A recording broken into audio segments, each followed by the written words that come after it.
has absolved Barcelona in the Negreira case. You have heard that right. The tax authority has absolved Barcelona in the Negreira case. Also, Barcelona currently working on two solutions or two possibilities in order to sign Cancelo on a permanent transfer. And finally, Mourniho wants a Barcelona player once he's a Real Madrid coach. We have a lot to discuss, so let's begin.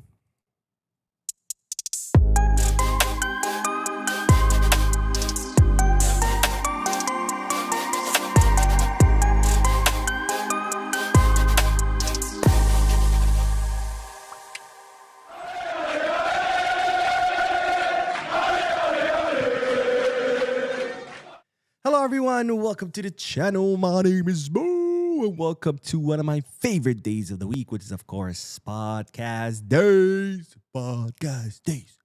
Podcast days. Podcast days. Podcast days. Where of course not only we discuss Barcelona news, but we also get to interact with you lovely people in the chat section by reading your comments and reacting to them live. So start filling out the chat section with your questions, your comments, anything you want to mention, drop it in there, so we can get this going. For those of you who'll be watching when the podcast ends, I will be putting timestamps in the description and chapters in the timeline in case you do want to skip through the discussion and get straight into the news. Even though I recommend against it because usually, or at least to me, the discussion usually is the best part of podcast day. This is why I like podcast day, podcast day, podcast day. Now, don't forget to hit the like button. Very, very important. More important than anything else because it really helps the channel. It promotes, it prompts the YouTube algorithm to recommend the channel to people who've never seen it. So it brings in new audience.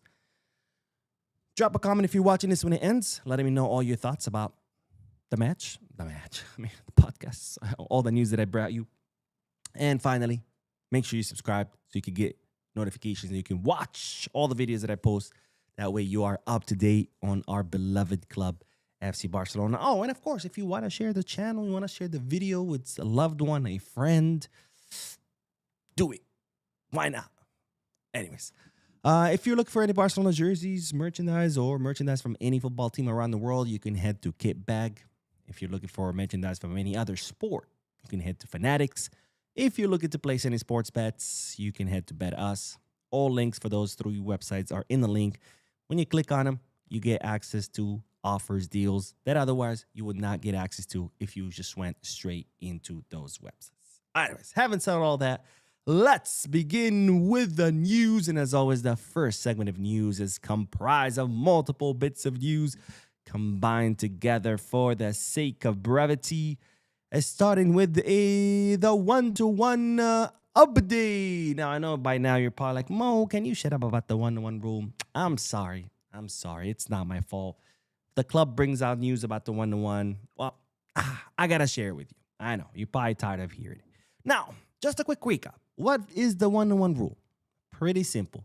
When you're under the one-to-one rule or the normal rule or what you're supposed to be under anyway, it means that for every euro you make, you can spend that euro to sign a player. If you make 100 million euros, you can go and use that 100 million euros to sign a player, right? That's the normal status quo. Now, for the past 5 years, we have not been under the one-to-one rule. Why? Because, of course, the club was in very bad financial situation. We were spending, and we still are spending, more than we were bringing in. We had a lot of debt. It was a financial mess. So, when La Liga detects that a club is doing bad financially, they restrict your power to sign players. They say, I'm going to make it hard on that club to sign players. You can't tell a club you cannot sign players, right? You can't do that. Clubs are free to do whatever they want. But instead, La Liga looks to make it difficult for that club to sign players. Why? In order to protect the club. Because if you're broke, you have a lot of debt, you're not making money, and you start borrowing more and more to sign players, eventually you can go into bankruptcy and disappear. So La Liga doesn't want that, right? La Liga doesn't want its clubs disappearing by going bankrupt. So if they see a club doing financially bad, well, they try to restrict that club's ability to sign. How? Through this restriction on the one-to-one rule. By saying, for example, like Barcelona, we're currently under the 60% rule. which means for every euro that we make, we can only use 60% of that euro or 60 cents of that euro to sign someone. So if we make 100 million, we can only use 60 million to sign a player. That way you're forced to save those other 40 million and hopefully pay it towards your debt, rebuild your infrastructure, do something good with it instead of just buying players and risk going bankrupt. Now, we were also under the 20% rule as far as transfers, meaning if we sold Frankie, let's say for 100 million, we would only be able to use 20% of that sale. So only 20 million. With the other 80 million, you're forced to save, right? So this is how La Liga tries to, prevent clubs from going bankrupt by making it difficult for them to sign players. Now, if we reach the 1-to-1 rule, it means for every euro we make, we can spend it on a player. For every euro we make off a sale of a player, if we sell Frankie for 100 million, we can use the full 100 million to go and sign another player, which of course would make things so much easier for Barcelona to sign players. And this is why it's so important to achieve the 1-to-1 rule. And this is why we talk about it so much on this channel, because yes, it's very, very important. Now, what's the update? Now that you know what the 1-to-1 rule is, because the reason I'm bringing it up is because I get a lot of questions in the comment section. A lot of times from the questions, I can tell that there's still a lot of misinformation or misunderstandings about the 1-to-1 rule is. But anyways, enough with the explanation. Mo, shut up. Focus on the news. What's the update? Well, we have two updates. One that's coming from the club and one that... and one that's coming from La Liga. Now, the update from the club, it's saying that Barcelona will be achieving the 1-1 rule this summer. How? Through 3 different elements or factors that Barcelona have accomplished. First of all, the Camp Nou income, right? Barcelona are back at the Camp Nou. It has 60% capacity, almost 62,000 people. It's been a money-making machine, even though it's still not at full capacity. Also, the auditors have recognized the money that we've received so far for the sale of those seats. Remember, Barcelona sold VIP seats last year in exchange for 100 million euros. When Barcelona made that sale, the auditor that Barcelona hired said, you cannot use that money because the stadium is not open. Those seats are not even built. So you cannot count those 100 million euros as income. So Barcelona were not able to achieve the 1-to-1 rule. Now the auditor has said, you're good to go. Stadium is built. Seats are built. Stadium is open. They're actually active. Those assets are active. So you can count that money. Not the entire 100, because we've only, I think, received 70 million, if I'm not mistaken. And finally, because Lewy is leaving. And with him leaving, he's leaving 24 million euros in salary space. Oh, and the fourth one is that Barcelona expect to be able to sell Hansi for 11 million to Monaco. When you combine all of those, Barcelona think that that's enough to achieve the 1-1 rule, and that this summer we will be under the 1-1 rule, which again will make things so much easier for the club in regards to signing players. But that was the news from yesterday, or the update from yesterday. Today, La Liga responded and said, wait a minute, Barcelona. Hold your horses. Not quite there. What's La Liga's response? La Liga told Barcelona, you're actually not going to be able to count the 24 million euros from Lewy's departure. Why? Because his contract is expiring. So under the formula that they have, that doesn't factor in fully into the financial fair play. I don't understand it, but that's the rule.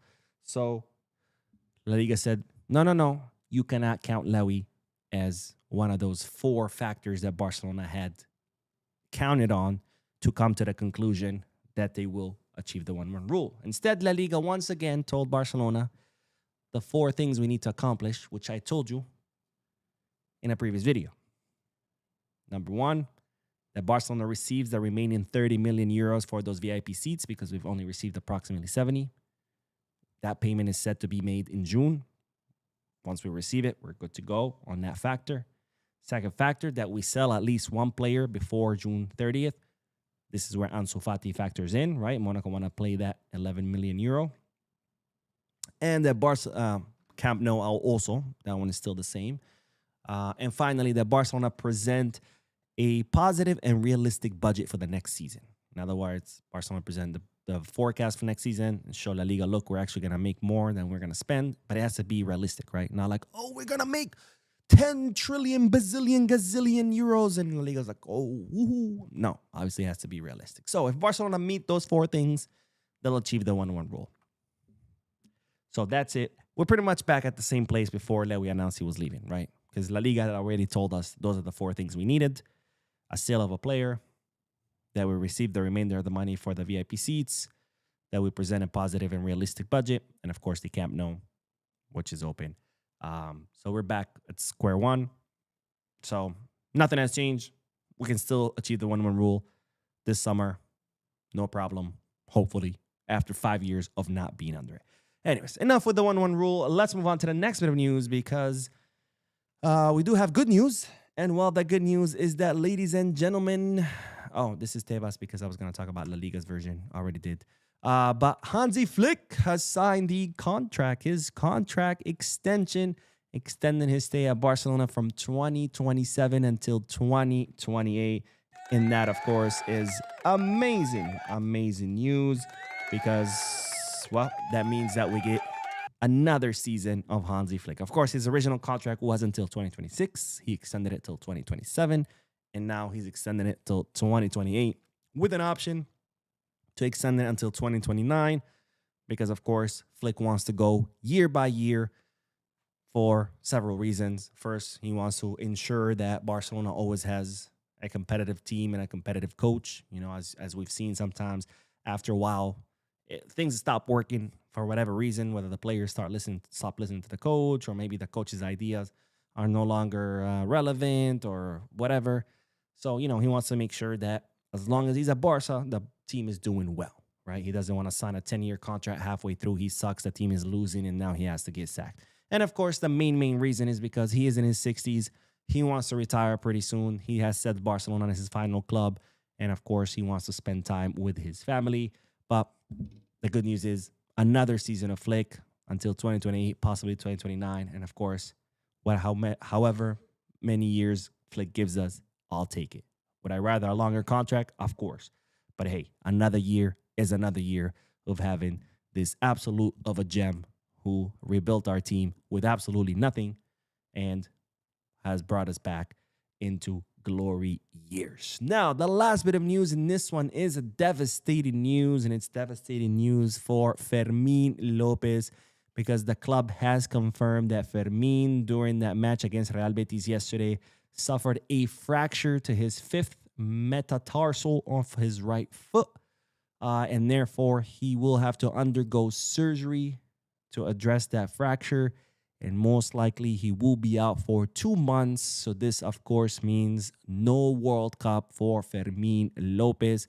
Absolutely devastating news. He was already part of the preliminary squad list. You know, coaches release a preliminary list with lots of players, and then they present a final list, which is it gets shrunk and shortened to 26, and those are the official players who get to go to the World Cup.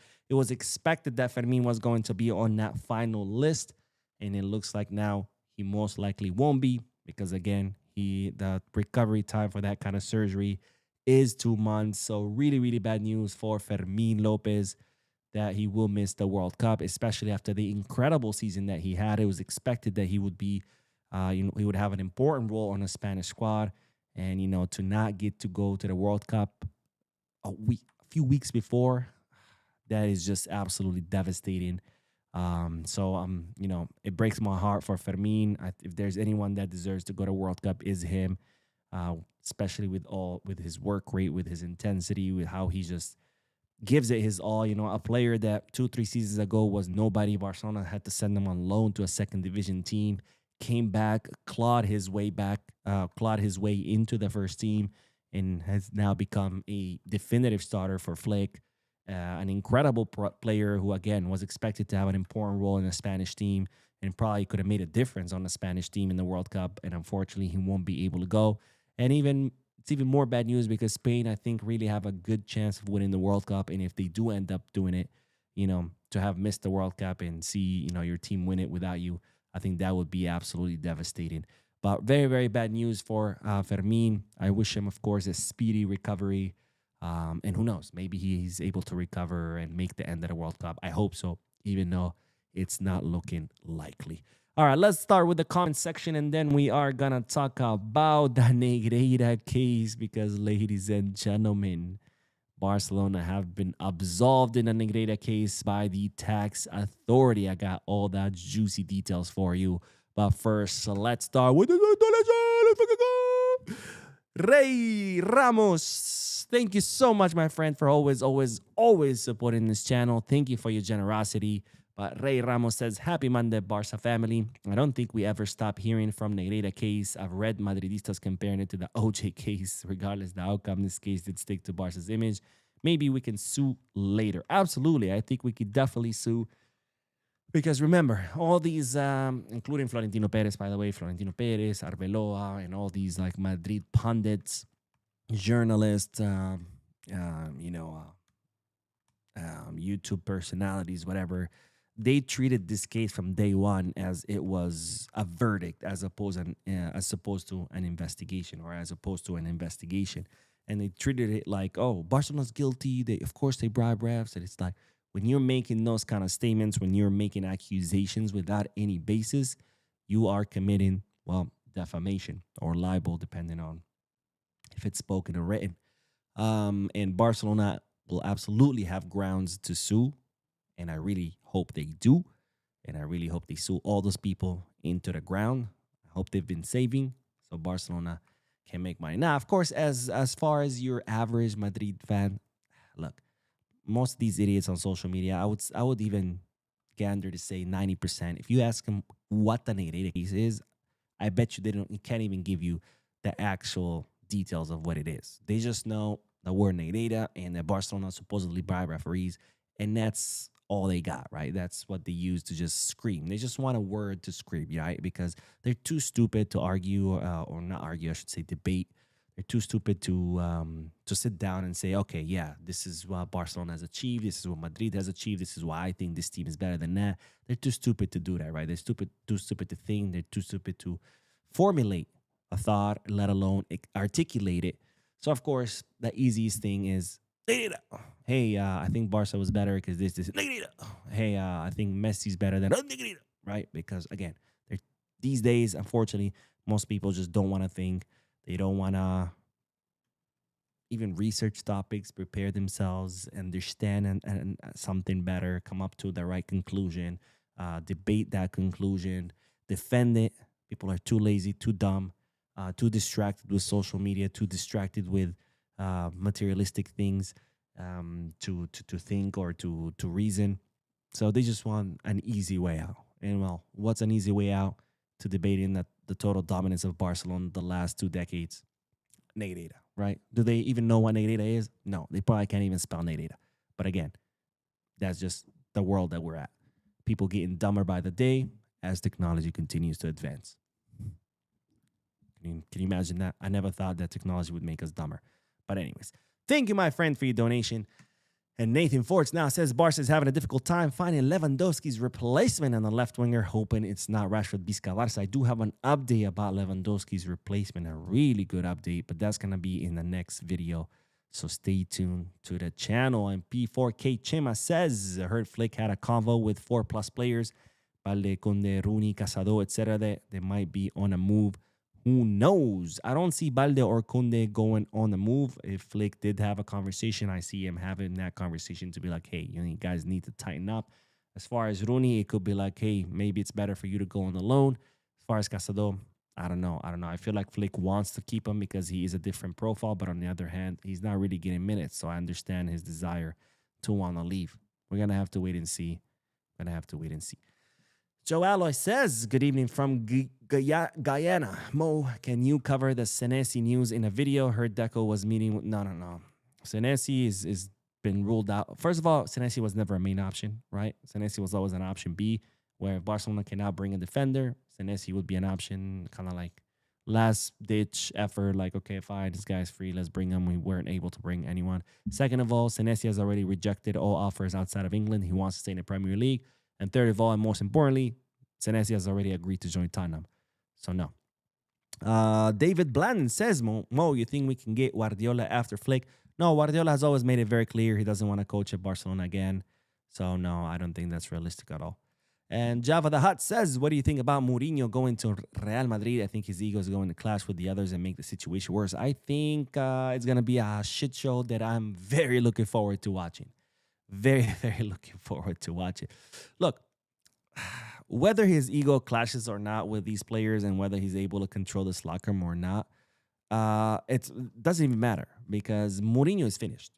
I think that Mourinho from like the that took Porto to the, was it Porto? It was, right? To the Champions League, or was it Benfica? I don't fucking know, and I don't care. And that Mourinho that won the Champions League with Chelsea, it's not the same Mourinho. It hasn't been the same Mourinho for a very long time, right? This Mourinho, this current version of Mourinho, has been fired from his last 7 clubs. By the way, in the process, made 100 million euros from all these firings, which is crazy. Talk about becoming rich of being incompetent. But hey, that's the world we live in. But Mourinho has been finished. He's a has-been. He has been a has-been for a very long time. So even by some miracle, he somehow gets to control the locker room. And then what? The guy's finished. He has no any kind of ideas or tactics that work in the modern football. He's finished. He has nothing to offer. Madrid might perform a little better if the players, start playing for the badge instead of for themselves. But, I mean, it's going to be another case of Ancelotti during his last season where, the locker room was still together, but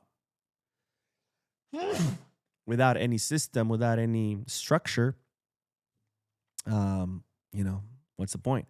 So I'm looking forward to this shit show. Obviously, I think it will be damaging, unfortunately. We saw how damaging was that Mourinho was the coach to los Clásico. Obviously, Clásico, there's always lots of intensity, lots of emotions that go on, but it became very toxic during the Mourinho years because he made it toxic and he always instructed his players to just, stop Barca at all costs, fouling, kicking. And it was very destructive to the Spanish national team because at the end of the day, these players, they play together. So let's hope it's not that destructive this time around to the Spanish national team, but I'm looking forward to the Mourinho shit show. Absolutely. Kaya says, hi, Moj. Hi, Kaya. This is Kaya from Cameroon, Samuel Eto'o and Francis Ngannou's country. Did you watch Ngannou's MMA fight on Saturday? What do you think about him fighting John Jones? Who wins? Here's the thing. This is a very interesting thing about me. Well, not that interesting, really. Even though I enjoy the sport of MMA as a practitioner, even though I've practiced it for many years, not big on watching it. Why? Don't ask me. Meanwhile, football, I used to play, but I watch football religiously, and I don't play it anymore. I haven't played it since 2014. Oh my God, it's 12 years. Holy shit. So it's like football, I watch it, but I don't play it. MMA, I practice it, but I don't watch it. Why? Don't ask me. But so, I don't know. I have no idea what you're talking about because, again, I don't watch it. Let's see. John Williams says, I'm just having a feeling that Barca will still disappoint us by not signing the players we need in the summer, and it will be a high level of failure for Barca to not sign players. I wouldn't say a high level of failure because we haven't signed players these last 2 seasons. I mean, we had like 1 or 2 signings. Like we had Juan Garcia this past summer, and the one before it was Dani Olmo. And yet we've had a lot of success. Obviously, we do need signings, and if we don't, it would suck, but I wouldn't say high level of failure. No, high level of failure is spending 200 million euros on signings and ending the season trophyless. Real Madrid. That's a high level of failure. Sorry about that. But I wouldn't say a high level of failure. I gotta blow my nose. I got allergies, or maybe I'm still sick. I don't know.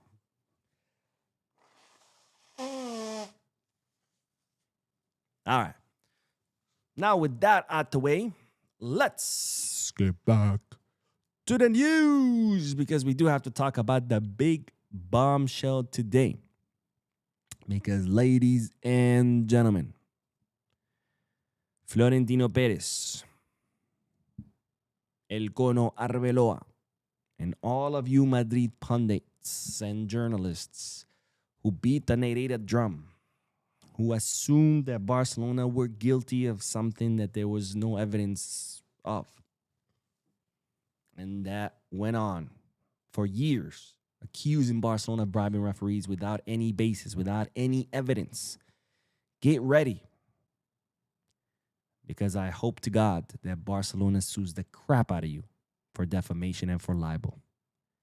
Because today, the tax authority absolved Barcelona in the Negreira case, saying that there's absolutely, or reaching the conclusion that the payments made by Barcelona to the former referee, Jose Maria Enriquez Negreira, were not to bribe referees, nor did it influence the competition.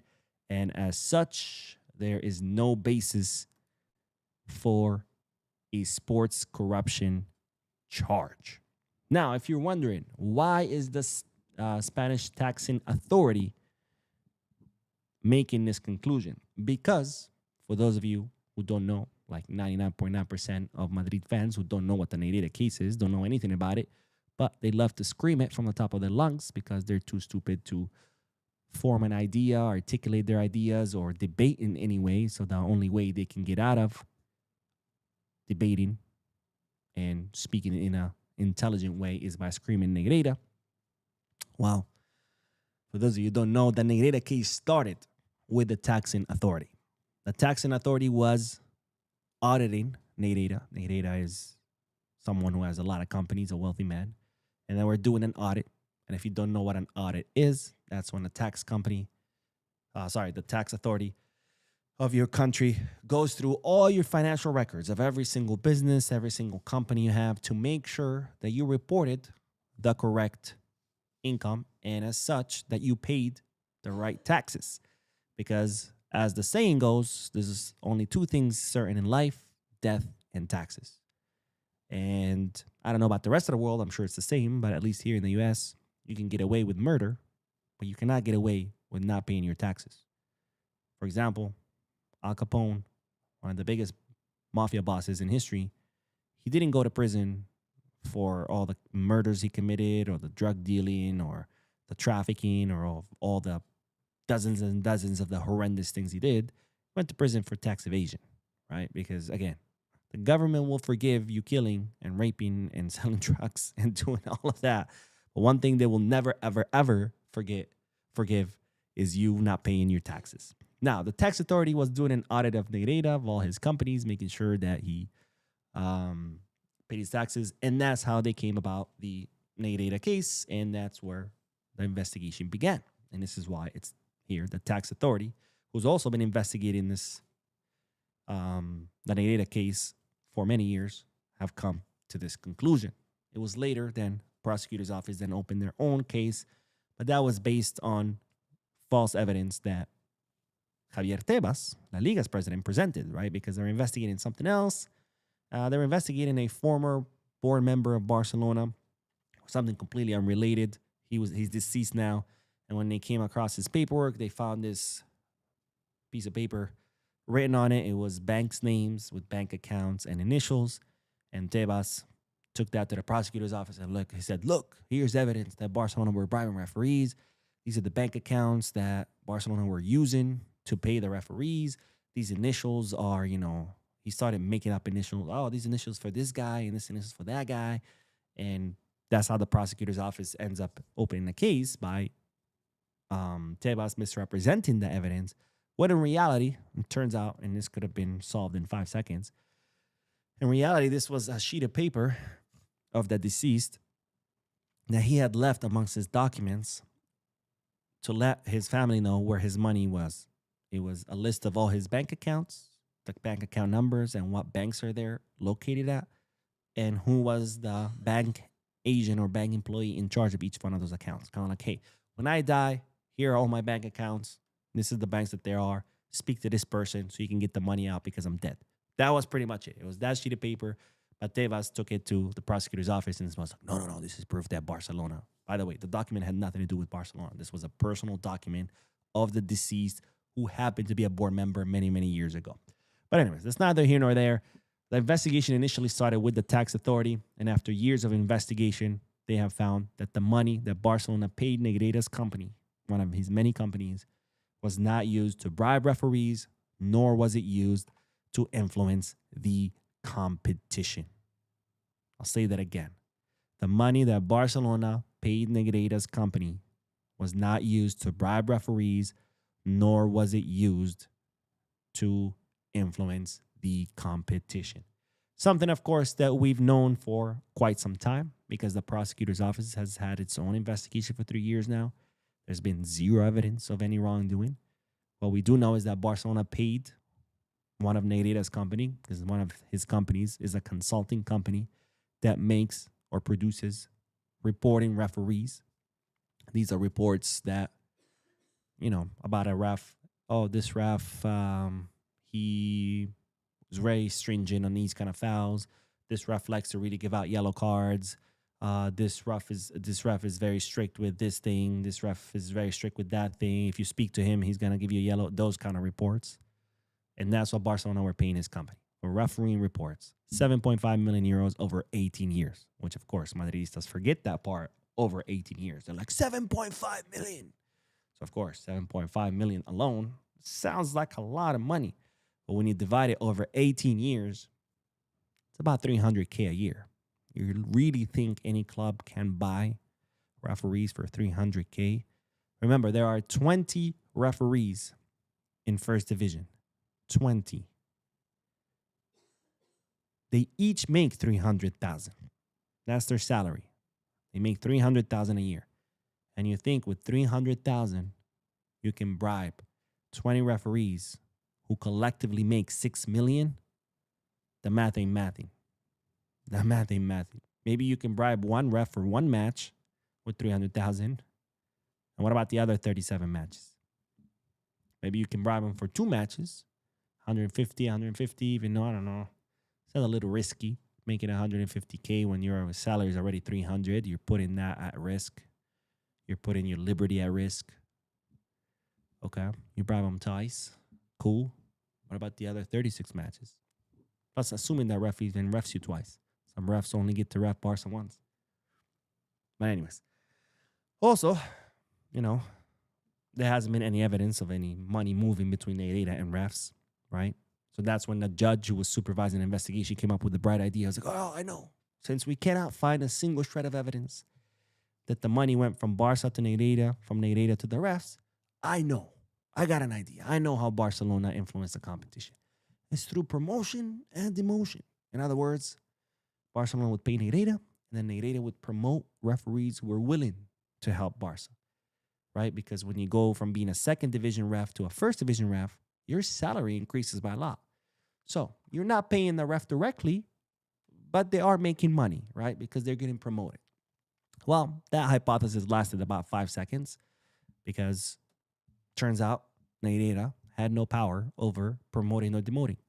That wasn't his job. So how is he going to promote and demote referees if that he didn't have power over it? Not to mention, Negreira actually had zero power at the CTA. Yeah, he was a vice president, but that's another fact that Madridistas forget. He was one of 4 vice presidents. There were 4 of them. His title was completely honorary. And he didn't even get paid for it. Had no power. Everybody who's worked with him has said this many times. That Negreira had absolutely no power. His position was an honorary position. This is like when a university gives someone famous a PhD. Does that mean that person all of a sudden has a PhD in that? No, it's an honorary title. Same thing with Negreira. We're talking about a guy who had zero power at the CTA, who didn't have the power to promote or demote. There was no exchange of money between him and refs. We all knew this.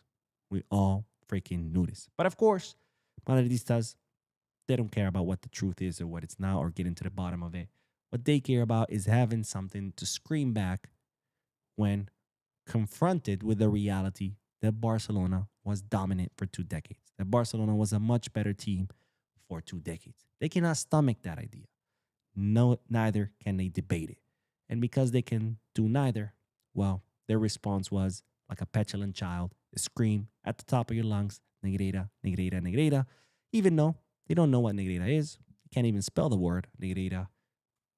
And yet, here we are, years later, with Well, the taxing authority who began the investigation telling you, guess what?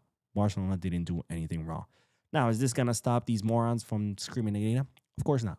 Like I said, they're morons. And well, morons, it's kind of like that saying goes, debating with a moron is like playing chess with a pigeon. Pigeon's just gonna flap its wings, throw everything off the board, shit on it, and then think it won. It's the same thing with these Madridistas. Talking to them, well, it's like a pigeon. They're gonna shit all over themselves, and then they're gonna assume that they won. Now let's look at Miguel Galan. If you don't know who Miguel Galan is by now, he's a very prominent sporting attorney in Spain. He's the one who brought the case against Javier Tebas, but he actually has shared the report of the findings from the taxing agency, and he wrote a summary of it. I've used I've hit the translate button. It's translated by what's the AI for Twitter? Gore, Dor, Bor, For, Thor. I don't fucking know. Anyways, this is what Miguel Galan summary reads. Hacienda, which is the taxing authorities like the IRS in the US, sees no reports corruption from Barcelona. The tax agency concludes that no payment to referees is documented, nor any proof that payments to Negreira could have influenced FC Barcelona's results. The major media outlets have spent months building a criminal narrative around the Negreira case without showing the public the full documents from the tax agency. Today, I am releasing the complete report in which the tax agency itself, after years of inspection, rules out any indications of sports corruption attributable to FC Barcelona. In the realm of economic criminal law and administrative sanctioning law, that this informational omission is far from trivial. It distorts the perception of the presumption of innocence principle and shapes the legal debate. The document is unequivocal when it states that in the present proceedings, no services rendered by the taxpayer are proven. For example, no one reserved information on the referees, criteria, or the referees' appointments, or anything similar, or that results could be influenced by determined. It has not been proven in the inspection proceedings. And it adds, no payment to any referees is documented, and all the outflows from the bank account have been requested. No proof whatsoever is documented regarding any potential influence on results. The tax agency is ruling out the existence of evidentiary elements that could support a sports corruption offense, at least within the framework of this administrative file. Precisely for that reason, the responsibility to report rigorously requires reproducing these passages literally and contextualizing them, rather than selecting partial excerpts that lead the public to conclusions incompatible with the actual content of the official report. And here's the actual report. If you want to go read it yourself, it is in Spanish, but of course, these days with AI, you can just attach it and it'll spit out the translation. So there you have it, folks. Absolutely no evidence. Zero, zero, zero, zero. That's also the same IQ level on most of these Madridistas screaming Negreira, that Barcelona bribed referees, or that they influenced the competition, or that they committed sporting corruption. More than 3 years of investigations, and there's zero evidence of any wrongdoing. And by the way, you don't even have to look into whether there was cash exchange between Negreira and the refs, or whether Negreira had power to promote or demote refs within the CTA, or what the finding, or the fact that the taxing authority hasn't found any evidence, or the fact that the prosecutor's office hasn't found any evidence. All you have to do is turn on your fucking TV, watch how Barcelona played during those years, and please tell me how. How did Messi, how did Iniesta, how did Xavi, how did Busquets, how did Puyol, how did Piqué, how did Pep Guardiola, how did Tito Villanova, how did Luis Enrique need the help of the refs? The answer is pretty easy. They didn't. They won because they were the best. One of the best Barças in the history of football. One of the best football teams in the history of football. That's a fucking fact. Madridistas cannot stomach that. And that is why, like little children, they piss their pants They throw tantrums and they scream Negreira. But you can scream Negreira as much as you want. It's not going to change the fact that Barcelona won a six-tuple under Guardiola because they were the best team in the world.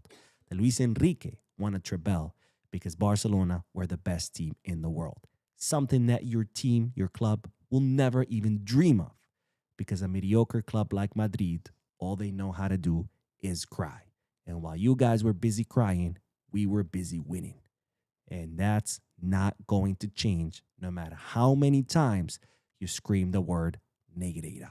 So be an adult and deal with it. Let's move on to the comment section, and then we are going to talk about, well, Cancelo. All right, let's do some comments. Comments are building up. I'm loving it. I'm loving it. I'm loving it. Like McDonald's. Except I hate McDonald's. Sorry, McDonald's. Don't sue me. But your food sucks. I worked at McDonald's when I was 15. I can vouch for this. Luis Gomez says, Joao Pedro not going to World Cup. I saw that. Now, I'm going to say this delicately. Who gives a fuck? I'll never say things delicately. It sucks for him, but it's good for us. Why do I say that? Because we're not risking his price going up, right? But you do have to be empathetic. That really does suck. I mean, every player dreams of playing for the World Cup, especially when you're freaking Brazilian. And the fact that he doesn't get to go, it sucks. It really does. But again, for us, obviously it's better because, you know, the last thing you want is Joao Pedro going to the World Cup and scoring a hat-trick in the final, even though I have a better chance of winning the World Cup than Brazil. And next thing you know, his freaking value is like 200 million, right? But it does suck. It does suck. Let's see. Al-Haji Bieber says, hi, Mo. My name is Al-Haji Bieber. Says, say, I'm from Sierra Leone. I'm so happy to chart you the night. Visca Barça, Visca Catalunya. Amen, my friend. Amen. Visca Barça, Visca Barça, Visca Barça, Visca Barça. Edward says, Mo, what's up? There are 2 VIP rings. Did Barca sell seating to both rings or only one? Keep the revenue for one ring for the club. My understanding that the VIP seats that they were sold, they're not the boxes.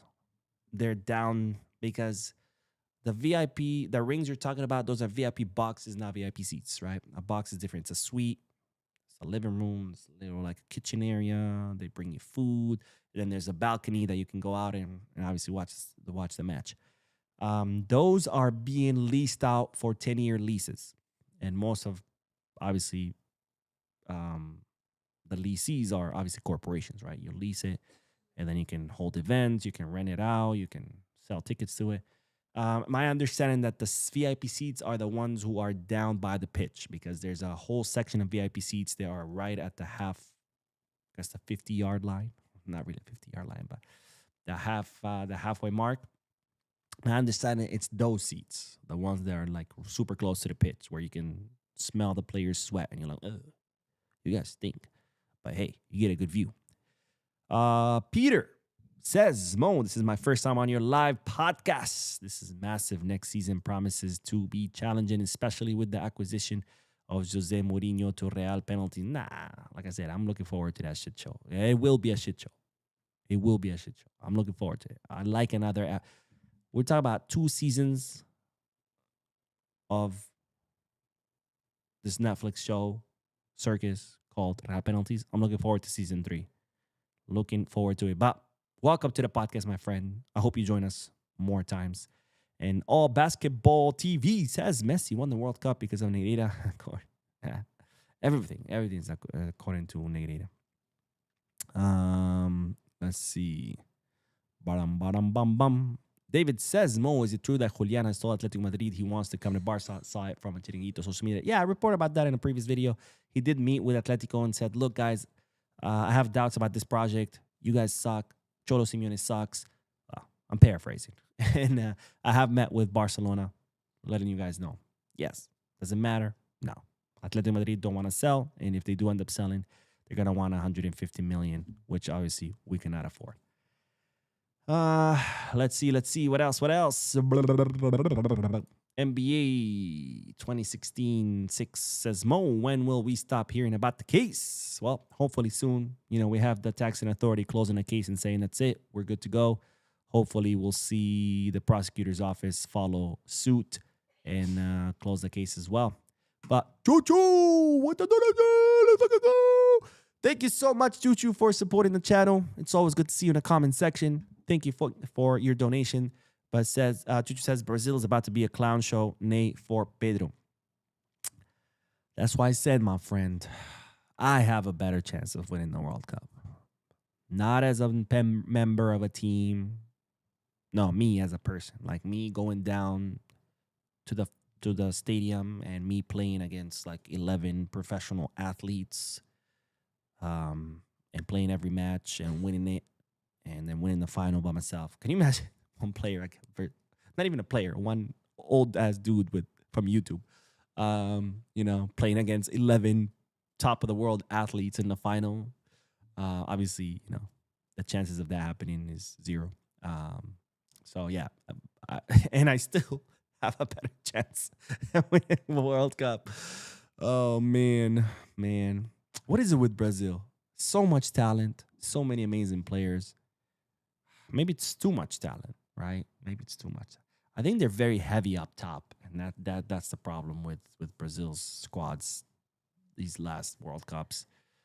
Just they're too top heavy. They got too much talent up front, and then the rest is like me. And you cannot have a bunch of attackers and that's it, right? But anyways, let's see. Let's do one more comment. But thank you, my friend, for your donation. Always good to see you on the podcast. And let's see, one more comment, and then we'll get back to the news. But the Rebel pilots, all right, fly me to the moon. Sorry, I got carried away. As a certain teenager once said about Real Madrid, they steal and they complain. Amen, my friend. Amen. Actually, let's do one more. Fuck it. Seymour says, so much for Florentino Perez outburst on the Negreira Case. Dab shame. Man, that guy, if you haven't seen his press conference by now, please go watch it. It's freaking hilarious. I mean, the guy was just unhinged. And you think I'm unhinged on my podcast? Go watch Florentino Perez. And, you can find it, I'm sure, with subtitles, because obviously it is in Spanish. But it's quite the treat. But anyways, all right, now let's get back to the news. I can't believe we're at minute 47, and I'm not even halfway through. Wait, hold on. We got a clown here that said a la Madrid. My friend, all right, I'm going to teach you some spelling lessons. It's not a la Madrid. It's H-A-H-A. Ha Madrid. Why? Because you guys are the joke of the Europe. 2 seasons trophyless. Your players fighting each other. 3 coaches in 12 months. So you definitely misspelled Ala. It's Ha Madrid. Just so you know. But anyways, I'm looking forward to a 3rd season of Madrid being a joke. So thank you for reminding us of that. All right, now let's get back to the news, because, ladies and gentlemen, we got to talk about Joao Cancelo, because Barcelona are now working on 2 options for the permanent signing of the Portuguese fullback, who has 100% shut me up. And what a way to shut me up. I love it. I absolutely love it, because when I say players suck and they end up being great, well, that's the best thing ever, because, we want all of our players to be great, right? So we can keep humiliating Real penalties. But let's talk about Joao Cancelo, because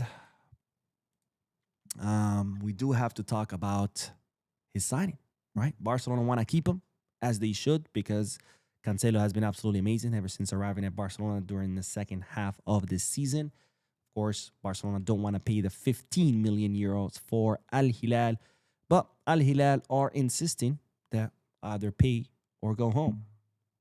And more so because Joao Cancelo has been successful. And this is kind of like the dichotomy of bringing players on loan, right? If they suck, yeah, it sucks because you brought this player and he wasted your time. He didn't help you with anything. And if they end up being great, that's amazing because they helped you. But now their value goes up. and it's like, ah, crap, now I can't sign him, right? And the whole, so it's like this double-edged sword, right? So Cancelo comes, helps, is amazing. All right, let's sign him. Oh, guess what? Al Hilal won the full 15 because they know he just performed really well. So, what are Barcelona working on that could ensure the signing of Cancelo without having to fork out those 50 million that Al Hilal paid for? Well, number one option is, of course, Marc Casado. Marc Casado seems like he wants to look for minutes somewhere else, and Al Hilal very, very interested in him. Now, of course, I discussed this option in a previous video. I think it would be a horrible way to send Casado in exchange for Cancelo. I think if Casado wants to go to Al Hilal and Al Hilal want him, it should be a complete separate operation. You give us what Casado's worth, 30 mil, whatever, and then we talk about Cancelo separately, right? Because, exchanging a La Masia product that costs us nothing, that earns almost nothing, that's 22 years old, high ceiling, etc., for, Cancelo, who's at the end of his career, I don't think it's good. It's good operation. Now you might say, "Well, we can send Cancelo plus cash." Casado plus cash. Yeah, but the value always gets lost in those operations. Let's say you can get 30 mil or 40 mil for Casado. They're gonna say, "All right, Cancelo's worth 15. Give us another 5 or another, or give us 5 or 10, and it's a deal." And you end up, getting less for Casado for what he's really worth. This is why I say I don't like this option. If Al Hilal want Casado and Casado wants to go Al Hilal, I think it should be a separate operation.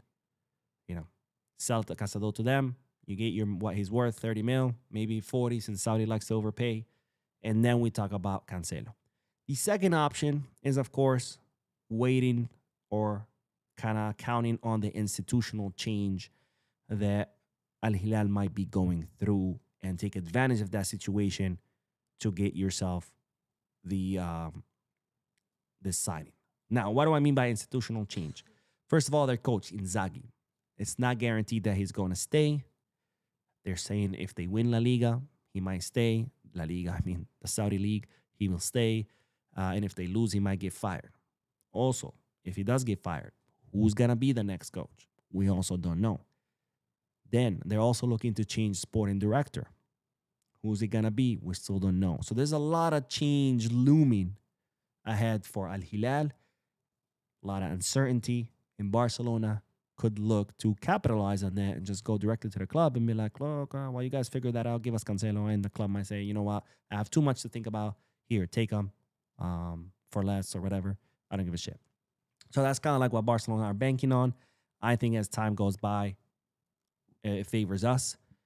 Also, the player has, made it very clear publicly that, he wants Barcelona, that he doesn't want to go back to Al Hilal. He even said that they lie to him. So I think we're in good position. In fact, I see Cancelo staying, honestly. As we've seen in modern day football, players get to play where they want. No matter whether they have contracts or they don't have contracts, they end up playing where they want. So I can see Cancelo pressuring Al Hilal, and then Al Hilal eventually, again, with all this on their plate, having to figure out a coach, sporting director, eventually budget and saying, okay, either, he terminates his contract or he ends up, or Al Hilal end up agreeing to sign him for much less than what they're currently asking for. But that's the update with Cancelo. We'll see what happens. Again, my sensation is, or my feeling is that Cancelo is going to stay. I hope so, because he needs to be the starter fullback next season so he can put pressure on Balde. The same way I think Eddie Garcia should be the starting fullback on the right so he can put pressure on Kunde. All right, let's get back to the news, because the comment section. And then we'll go back to the news and talk about Marcus Rashford. All right, let's see. Let's see. Emmerich says Pep leaves City. Haaland on the market soon. Should we work on that next year? Look, even if Haaland decides, okay, Pep is gone, I want to go somewhere else, Man City's not going to sell him for anything less than, 120, 150. I don't think we should be breaking the bank for any player. Don't get me wrong. It would be amazing to bring Haaland to Barca. I think he would be a goal-scoring machine. But um, I just, you know, I just don't think Barcelona should be going and spending that kind of money on any player. Why? Why? Because we're still recovering from our financial situation. And to go and drop 120, 150 on just one player all of a sudden, that's risking undoing all the financial work that the club has done. And I don't think that would be smart. But anyways. Noor Hassan says, I guess Pedro Brazil news will help us in negotiation with him. Come to Barca and show the world what you are. More eyes on you. True. True. Also, again, the fact that they haven't qualified to any European competitions. Um, which, by the way, I do have an update about Joao Pedro. It's coming in the next video. I promise. Let's see. Kerry says, Mo, how can I get a pair of goggles to flick to protect his eyes from Mourniho? If you guys don't know what he's referring to, there's that when Mourniho stuck his finger in Tito Villanova's eye because Mourniho was already finished even when he was at Madrid. That's why his only solution was to just rage bait and spit toxic shit at the press conferences. And his only tactic was go out there and just beat up Barcelona players. And in one of those famous moments where he stuck his finger in Tito Villanova's eye, may he rest in peace. But yeah, Flick is gonna need those goggles. Let's see. Barca got culture said we just need the win, La Liga again, and send Perez to retirement. I don't know. I don't want to send Perez to retirement. I'm kind of enjoying that crazy old man going all unhinged and running Real Madrid to the ground. I mean, and while he's doing that, his fans are still like screaming, 15 champions. Yeah. Keep holding on to the past and see how the future just slips out of your fingers, which it already has, right? 2 seasons in a row, trophyless. I mean, it's pretty embarrassing. But anyways, let them count their old glory, their past glories as we focus on the future, as we focus on winning trophies and continue to win trophies. Let them talk about the past because, well, what else do they have, right? Barca got culture says it's not FC Real Madrid, it's UFC Real Madrid. It's Real penalties. Get it right. Let's see. Robin says, Mo, the biggest fright for Real penalties is that Barca doesn't go back to the 1-1 rule because they know that Barca will be taking everything. Hey, you ain't wrong. You ain't wrong. And Vibe Chill Music says, oh, wait, I already read that. Beige Drift says, without referees, he wouldn't even be in here flapping.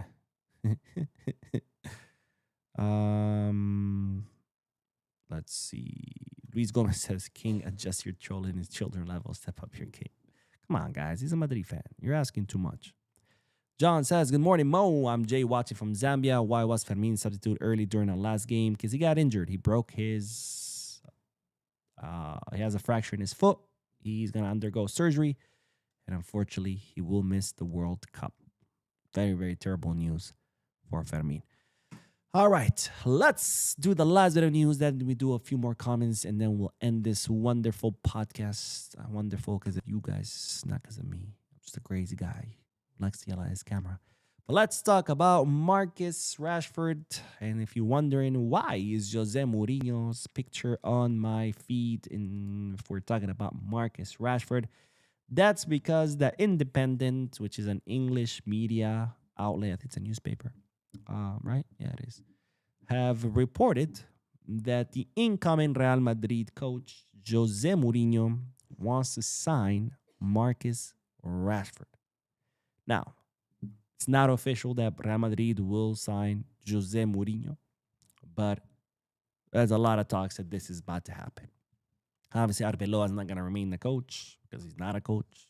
He's a cone, right? He's just a babysitter and a ball licker or an ass kisser, right? He just lets the players do whatever they want, and while in the press conferences, just kisses Florentino Perez's ass. Obviously, that's not good enough because he's not even a good babysitter. The players are fighting and punching each other in the face in his presence.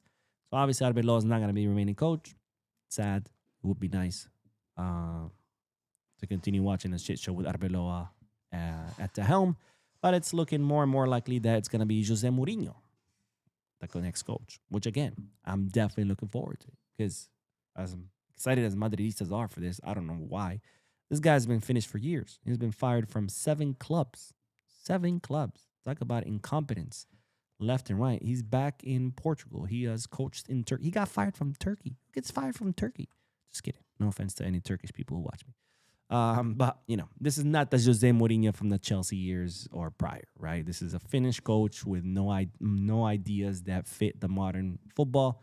And, well, I'm looking forward to another shit show because even 15 years ago when he was Real Madrid's coach, he still got humiliated a lot at the hands of Pep and Tito Villanova. But anyways, that's neither here nor there. It's reported that when Mourinho comes to Real Madrid, which is eventual, looking like it, he wants to sign Marcus Rashford. And the independent cites 2 reasons for that.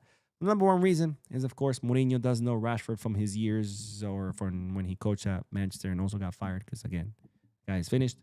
And 2, because he kind of wants to start the season with handing Barcelona a blow, right? Which is, of course, is very Jose Mourinho, right? Again, this guy, football-wise, idea-wise, he doesn't have anything to offer. So instead, he looks for, and this is exactly what he did 15 years ago. So if he didn't have any ideas left 15 years ago, can you imagine what it's going to be like now?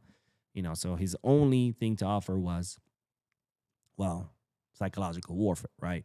Talk shit, get my players to talk shit, bring the toxicity and hope that affects Barcelona, which obviously didn't. We still humiliated him and his team multiple times. So I could definitely see Mourinho wanting to sign Rashford because he wants to kind of bother Barcelona. But here's the thing. Would you be bothered if Rashford signed for Madrid? I mean, first of all, Rashford has made it very clear he wants to stay at Barca. So I don't see him going to Madrid. And even if he does, I mean, would you guys care? I wouldn't care. I mean, if we're talking about, Mourinho wants to go after Pedri or after Lamine or, I don't know, after Gabi or, that would be a blow, right? To take one of our academy kids, our very important players, Fermin, something like that. That's a blow. But Rashford, a player who has nothing to do with Barca, who came up through Manchester United's academy, has been in Manchester his whole career, comes to Barca for 1 season on loan and doesn't even impress.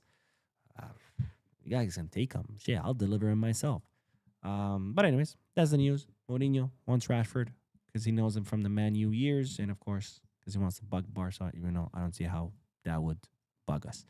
All right, let's do a few more comments, and then we'll end this live stream since we're already at the hour mark, and probably a lot of you sitting there like, Mo, can you shut up already? I want to go to sleep. So let's wrap this up. But JY says, good morning, Mo. Mourinho coming to Madrid. We need to protect our players because he's coming to get Lamine Yamal injured. Yeah, unfortunately, that is a reality of Mourinho coming. Most likely, that's how it's going to be. Hopefully, the refs will be there to protect the players, which is their job. But, of course, we have to see. Let's see. What else? The Rebel Pilot says, my question is, how do you have an invincible season and still not win the Portuguese league? That kind of achievement is a skill in itself. Yeah, really. He should receive a trophy for that. Let's see. What else? Robin says, Mo, did you see the Fabrizio Romano about Pep leaving MC? Yeah, I did. Doesn't really affect us because Pep has said multiple times that he would never coach Barca again. So, and Edward says, remember when Jose got in a bidding war with City for Sanchez and Pep left him hanging? Bro, Jose has been handed L's by Pep Guardiola his entire life. I can imagine in his house, he has like this huge picture of Pep with the eyes crossed out, and I can see him every night before going to bed just throwing darts at it, like fuck you Pep, fuck you Pep, fuck you Pep, and then goes to bed and like hugs his knees and just cries, I hate you Pep, and then goes to sleep. This is how I imagine Jose's life is because Pep has handed him loss after loss after all. Now the last comment, Barca Got Culture says, when is the last time you enjoy watch Real Madrid? Not even the last season when they won the Champions League were they enjoyable to watch. They barely, they really won by the skin of their teeth. It was like Courtois saving everything, and every now and then a long pass to Vinny or someone that can push it in, and that was it. Like, it's pathetic, disgusting team that they really do play like a bottom of the table team. Parking the bus and just defend with everything you got, and then just hope for a long ball and an individual play that scores you a goal. But anyways, they're fans, morons. What can we do? All right, that is all, ladies and gentlemen. Thank you so much for tuning in. Thank you for your comments, your donations, your likes. Thank you for sharing this time with me. Don't forget to hit the like button, subscribe to the channel, drop a comment. I will be posting another video in shortly. And as always, peace, Barca.